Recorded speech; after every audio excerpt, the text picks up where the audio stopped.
Hi అండి, ఎలా ఉన్నారు? నేనైతే బాగున్నానండి. మీరు ఎలా ఉన్నారో ఒకసారి కామెంట్ చేయండి. నేను స్నానానికి వేయించేలోపు ఇది చూడండి, ఒకసారి చూడండి. ఇలా పొంగిపోయింది చూడండి. ఇలా ఈ స్టవ్ని ఎలా క్లీన్ చేసుకోవాలి, ఇలా క్లీన్ చేసుకోవాలి అంటే నేను చెప్తాను.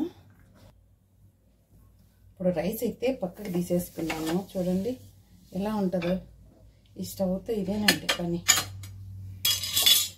ఇది ఈ క్లాత్ ఉంటే చాలండి, నీట్గా క్లీన్ చేసుకోవచ్చు.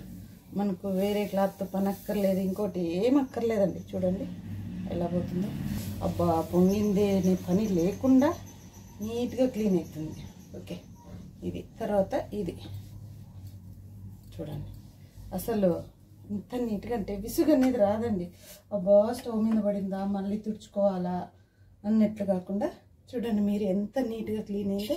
ఇదైతే వాష్ చేసుకోవాలి, సోప్తో వాష్ చేసుకోవాలండి. ఇదైతే క్లీన్ చేసుకొని వచ్చాను నీట్గా నిండి. 2 పీసులు కలిసి ఎంత 240 ఎంతో ఉంటుంది.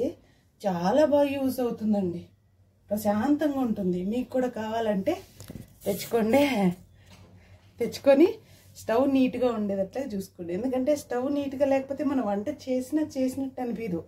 సనానికి వెళ్ళైనా ఇప్పుడు వచ్చేసరికి ఇలా పొంగిపోయింది.